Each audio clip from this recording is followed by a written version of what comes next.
Hi everyone, this is Grandmaster Magesh Panchanathan. Welcome to Prochess Training Game Analysis for Group 1. I was just watching the live stream by Grandmaster Ramesh on his game and the game he was analyzing with Fischer against Taimano. Great Bishop versus Knight in game. It's a fantastic one. I've seen that multiple times and I think his explanations were great. If I were you, I would probably watch that video again. It's a game that you should always know. So let's move on to our analysis. We had two positions last week in Group 1, and I'm going to go over those two positions. And the first one is the one you're looking at right now. This is, I actually don't know how to pronounce his name exactly. Grandmaster Jovic, I think. I'm going to, unfortunately, killing his name in live stream. My bad. Bojovic, I think. Yeah. I'm going to stick with that. I'm not going to say his name anymore. Okay. Karpo was playing black. And I saw some of the training games that were played. So by the way, for those who don't know what these training games are, these are actually positions we give out in Prochess training and have our students play against each other. And I think it's very, very useful because these are actual games played by strong players, world champions. You can play them and then you can try to sort of compare notes to see what's going on. So this opposite color bishop endgame I think is very, very instructive for two reasons. One, of course, is Karpo's play is very, very nice. He creates all sorts of chances. The second thing is also kind of White misplayed it and ended up losing this game, which is something also we can talk about and see how these things can be figured out. We can figure out some of these things out with very simple ideas that we can keep up with. Oh, I have Saravan here. Hi, good to see you. Good evening. So you might be able to help me with the name pronunciation at some point. Okay, so what happens in these kind of endgames is very, very simple. You have to create two pass pawns mostly, right? The opposite color bishop endgame is very, very straightforward. You do not get to win the game if you don't get two pass pawns. Actually, I'm going to flip the board so we can look at it from black's perspective. So black can clearly get one pass pawn here, right? I have an extra pawn. But if I don't make another pass pawn somewhere else, I'm not going to be able to really win because white will use the bishop and the king to probably pick one of the dark squares and just block it. And you won't be able to just really break through at all, right? So to create a second pass pawn, you usually want some kind of weakness. So you can look at some other pawns to say, can you grab one of these other pawns if it's possible? So the defending side usually keeps those pawns in dark squares, like this one, like this one. I mean this one's completely fine, but let's say the h4 pawn if I want to target at some point by playing h5. But it's not easy for you to go after that pawn because that pawn is in a dark square and this bishop will easily guard it, right? So what I noticed in your training games is that I think you're all like pushing the pawns too much. If you didn't play the game, don't worry about it. I'm addressing those who actually played the game so you can actually learn from that. I saw a lot of games where you just kind of push these pawns up. Now remember this, if these three pawns go to c4, b5 and a4, you can forget about creating another pass pawn because let's just play it out and show you, okay? So let's say you play c4. I'm just going to say pass, you play b5, I'm going to pass and you go a4. I saw some of this in games, unfortunately, yeah? This is clearly not going to help you. When you have a majority, you have to figure out how to create your pass pawns. So right now, you lost your only chance of creating real pass pawn because now I put my bishop here and I put my bishop here and there is no more pawn pushes. So you have an extra pawn, but it's completely blockaded, right? So you have to be very careful about creating a pass pawn, particularly with opposite color bishop endgames because of the blockade, right? Blockade will completely kill your chances. So be careful about it, right? Now let's see what happened in the game. So Karpo started with a4. And of course, he's targeting this pawn. Yeah, so a4 is okay because he has not committed these two pawns. That's important, right? If these two pawns also go up, then we'll end up in the same situation we talked about where Karpo will not be able to create any pass pawn, right? So pawn to a4, fixing this one, right? And the winning plan or the idea for black to make progress is quite straightforward. That is, the king has to walk in, right? I need to go after one of these weaknesses, right? So to do that, of course, I have to dislodge this king, which means this is pretty much forced for black. At some point, I'm going to play f5. Your king will get out and my king will walk in. So typically in these endgames, it's difficult to stop these kind of king ideas. For example, think about this. Let's say after f5, I mean f5 is happening, king d5 is happening. White cannot stop it, right? After king d5, let's say white tries to stop the black king on d3, right? By going to d3. Because it's a light square, at some point if I check the king, you have to go this way or that way. So usually you have to give way to me at least one side or the other, right? So you can't really block me like this in these endgames. So either this way or that way, black should be able to enter, right? And in this case, black clearly wants to, of course, go in this side. So let's see what happened in the game. So h5 was played, takes, and f5 check. Yeah. And king e3 was played. Okay, I think king f4 is also possible. I don't know if it's a big deal. Maybe just bishop c2 or maybe even king directly in here. If king f4. I'll give up this pawn and then I'll go in after this one. By the way, when I said that, Sriram, this stream unfortunately is scheduled at this time. If you're not able to watch it live, you'll have to watch the video. I'm sorry about it. We don't have a training game analysis time for US students yet. Sorry about it. That's why the scheduling time is at 10:30. By the way, so this king is going to go to b3 and attack this pawn. And what I was saying was sometimes even a single pass pawn will win if you have a strong pass pawn. A pass pawn that cannot be stopped. There's no blockade, right? And you kind of win the bishop. So that's the possibility as well here, right? So let's see what happens in the game. f5 check, king e3 and king d5. So far everything is still normal. And h6 was played. Actually, this is where I feel like the first obvious trick was missed. And let's see if anyone can tell me any defending idea. So how would you defend? So there are 4 pawns on light squares and 2 pawns on dark squares. If you are playing white here, what do you think would be the defensive idea? I'm going to give just like 10-15 seconds. If you're watching the video later, you can pause more if you want to think about it. And if you have some ideas now, you can use the chat to tell me. Just give you a 10-15 second break and then I'll explain.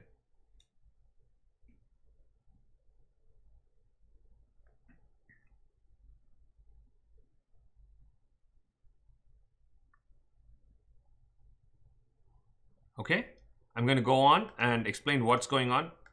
The 2 pawns on the dark squares, they are the ones that you need to be targeting, right? The sooner you get all pawns on light squares, it's easier for you to defend because the dark squares will all be under your control, no pass pawn, right? So the simplest idea that I think white missed was just bishop e7, bishop d8. So I'll go bishop e7, you start walking and fine, I go bishop d8. So I don't leave any pawn behind so you have any extra options to do any funny business with me, right? So I'm taking care of this pawn and saying, okay, you have to push it. Or you have to bring your king back. If you want to bring your king back, I'm happy, right? So, okay, black pretty much has to push it. Now I'll keep an eye on this one.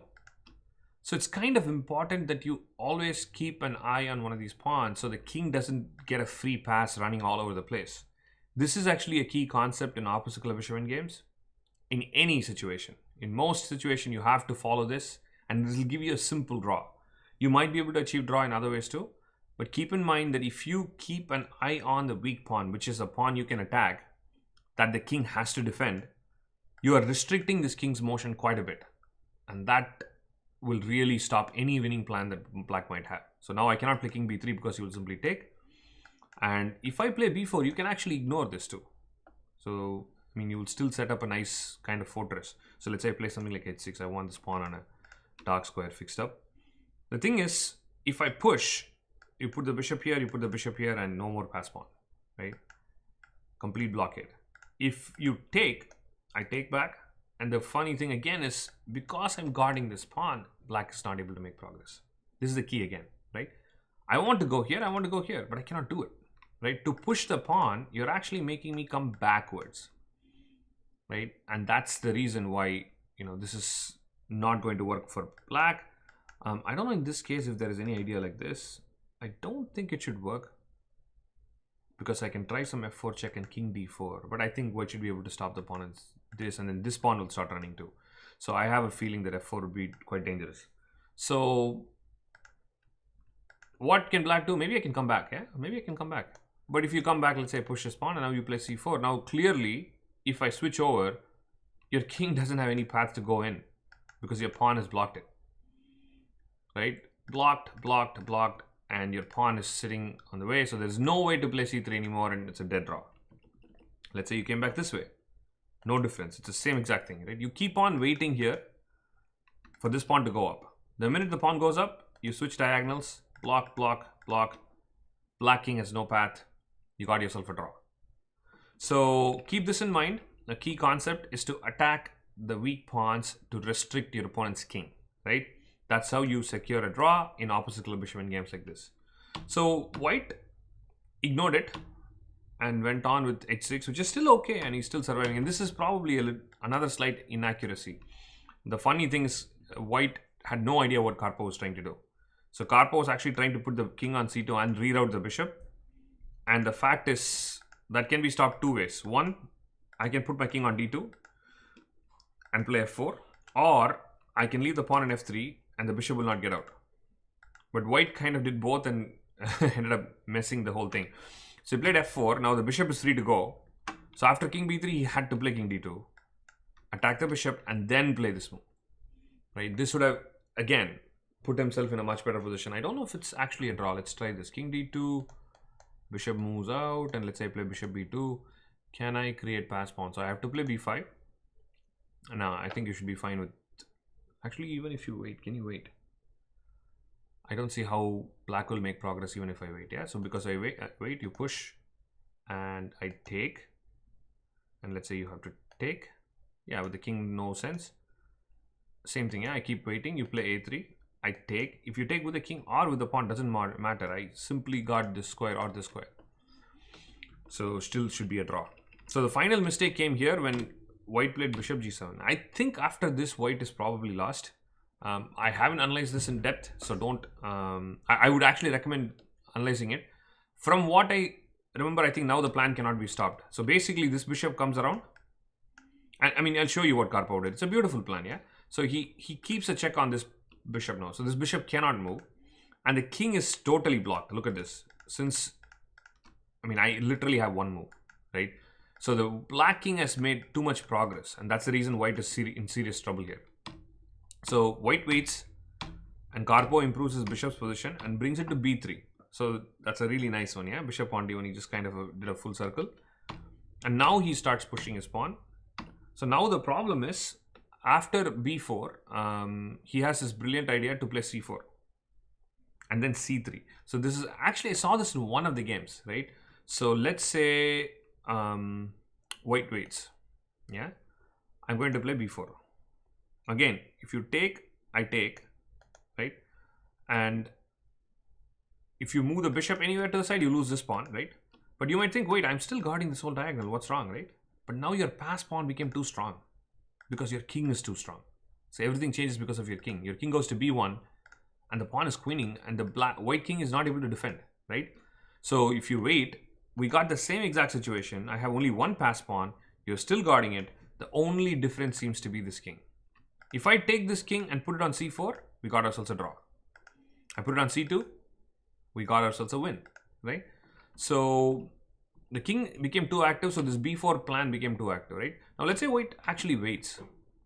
Yeah, you can try and say, okay, takes. It's not that bad because I'm keeping an eye on c3. If the king ever goes to b3, I'll go to d2 and actually I can hold it, right? But the problem is there is some brilliant idea like this. And after pawn captures, right, and black has this move. So when you have pawn breakthroughs, you have to be very, very careful. This is actually very sweet, yeah? If bishop captures, a3 just wins because I have to give up my bishop. Pawn takes and king takes bishop. If pawn captures, again, I would say think about your move. If you're watching the video later, pause. You want to play a3 and you want to make sure the bishop never stops the pawn. So then your move becomes obvious, yeah? Bishop to c4. You blockade, and now the pawn just queens. Even if the king goes here, I think it should be slow enough. Push, takes, push, and we got ourselves a queen. Unless actually after bishop c4 is b5 possible?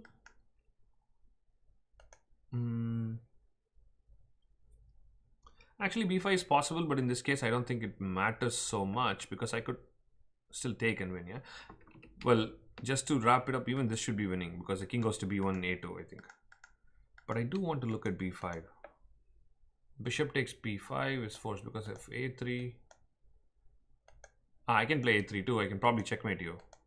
So I queen, you queen. And do we have a checkmate in one? I see some checkmate ideas, but probably queen g1 because I don't want you to go to d4. And all of this is guarded. You have to come here. And okay, I'm sure I should have a checkmate here. Probably some bishop check. And why am I struggling to find a checkmate here? Queen e1, bishop d5 says Sarona. Let's go back. But queen e1, king goes out this way, right? That's what I was trying to avoid. So how do I, now I'm trying to, don't see a clear checkmate here because queen e4, I get out, yeah? The bishop is hanging.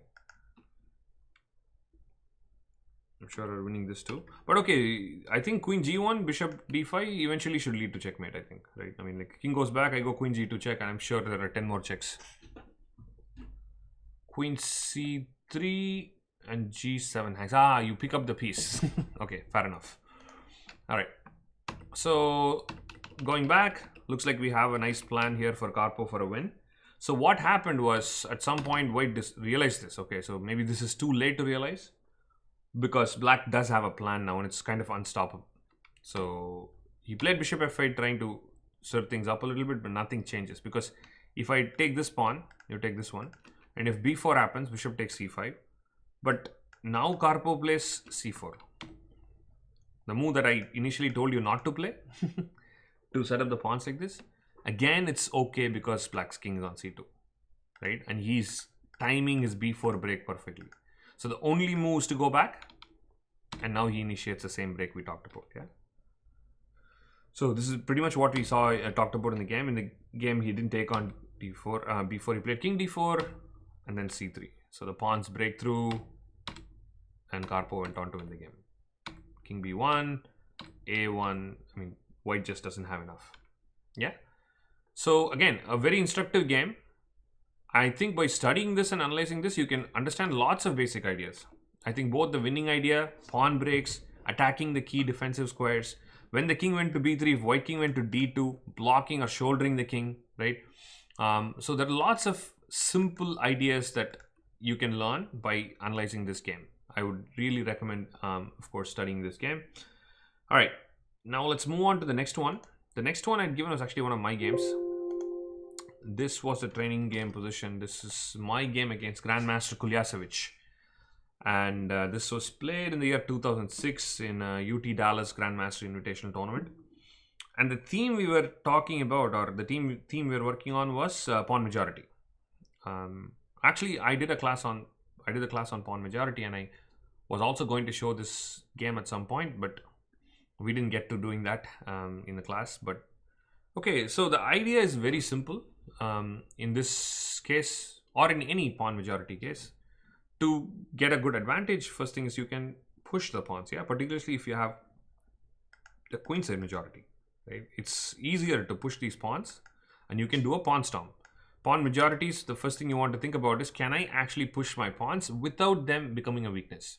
Now think about this. If Black says, I want to push my pawns, you're probably going to do it at a cost, right? And your king is going to be extremely weak. So the simplest idea is to just, like I said, see if you can push. And so that's exactly what I started here. I played b4, bishop goes, and now probably a small point, but I think it's very reasonable and easy point. Arkaj, you want to play bishop e3, maybe after b4, yeah? Before b4, I don't want to play bishop e3 because at this point, I have a pair of bishops too. So White has one big advantage, pair of bishops in an open position. The second small advantage is the queenside majority, but the queenside majority is going to become huge when it's combined with a pair of bishops. So I don't want to really trade. I could play bishop e3 after b4. But the thing is, I wanted to expand, yeah? And I was like, which makes more sense? Do we play a4 or do we play c4? Clearly, a4 looks like immediate follow-up, I can go on, but the problem is you're leaving behind someone and you're leaving behind that pawn in a semi-open file. So this is very important. It's pretty basic, but it's very important, right? So lots of players will be, oh, let's just push the pawns. Yeah, we go keep expanding. Problem is you have left a backward pawn. So I decided to strengthen this pawn using this one and expand this way, which is usually the right way to do, right? So think about this. I have 3 pawns, you have 2. The pawn that does not have a match is usually the one that's going forward. This is a key idea. Again, a simple idea, but remember this. This pawn keeps moving forward, there will be no blockade, right? There is no way for black to push up somewhere and blockade you. Now let's say I end up pushing this pawn forward. There will be a blockade, right? If I end up going this pawn forward, there could be a blockade. So as a simple rule of thumb, try to advance a pawn that does not have a match. Pansi is asking queen e5. I think queen e5 is possible, but it doesn't sync well with what we are trying to do, right? I want to push the pawns, Pansi, right? I really want to play c4 and c5. I could improve my queen, I could improve my rooks. Lots of other ideas are possible. But I think the one idea that's going to make black the most uncomfortable is if I get c4 and c5. Black is literally going to be dying out of space. I mean, no space on the queen side. And then, of course, they have to start worrying about the possibility of me actually creating a pass pawn. So I think that this is like the key plan that you need to keep in mind. My opponent realized that, so he played a5. So he's like, okay, I cannot let him play c4, and I have to put pressure on the b4 pawn. But the problem with a5 is he's given me this square now. So this square has become extremely weak. It's a light square. There is no light square bishop, and the knight is nowhere near guarding it. Really cannot get anywhere near guarding that. So that was the whole idea now. Bishop e3, he played queen c7, and I played rook c1. And I don't want to push anything yet at the cost of my pawns are becoming weak. So I just played rook c1, rook c8, and now queen to b5. So I think it's kind of difficult for black to hold on to this. I mean, there was some defense. White is still... I mean, I wouldn't say these are like completely winning positions, yeah? What you really need to understand is these are the kind of positions where you have a nudge and you keep kind of working on it. You keep grinding down this thing and you keep on working on this tiny edge and you'll be able to convert. So knight d5 was played and I'm like, I didn't want to give up my bishop pair yet. So bishop d4, bishop f6 and rook d1. Actually, particularly, I didn't want to give up this bishop. I have to be very specific, yeah? Because look at how strong this is. So I really decided to make sure that this bishop is there. This bishop can get traded. I want this bishop, yeah? Why not queen b5 instead of rook c1? Arkaj wants to know why not queen b5. Yeah, again, I'm complicating things, Arkaj. I don't want to, yeah? Do I need to justify taking this pawn? Why? What's actually happening? Because the knight's guarding the rook. I'm not 100% sure if I'm okay trading. Again, you don't want to simplify, right?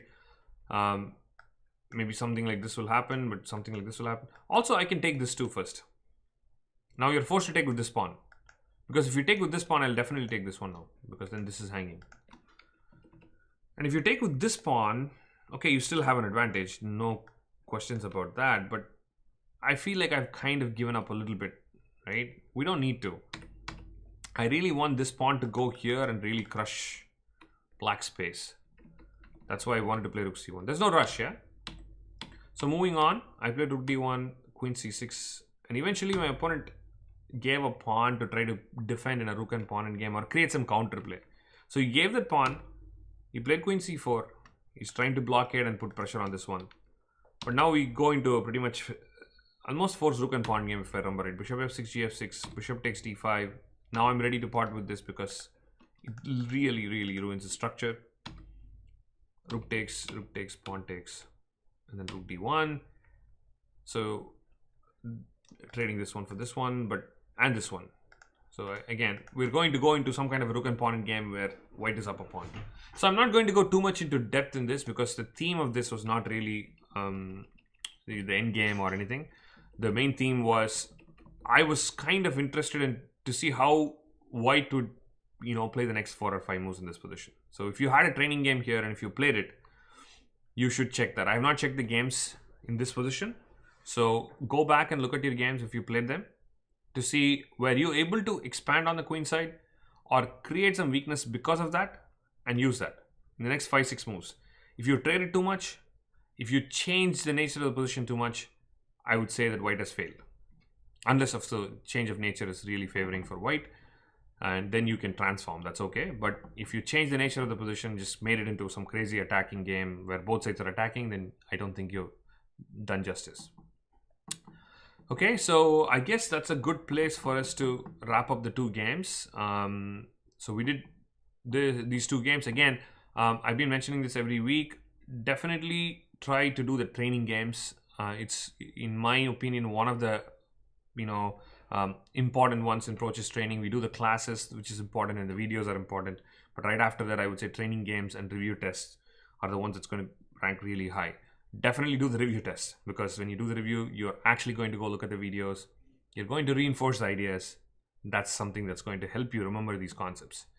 And if you're not part of Prochess training, I would say look into it. We have a great program, and the games that the training games that we provide are specifically handpicked by me, Grandmaster Ramesh, Grandmaster Surya. So I'm sure it'll bring a lot of value to you guys. Okay, so with that, we'll wrap off this week's session. Thank you everyone for joining. Thank you, Saravanan, for being with us. I will see you all next week, same time.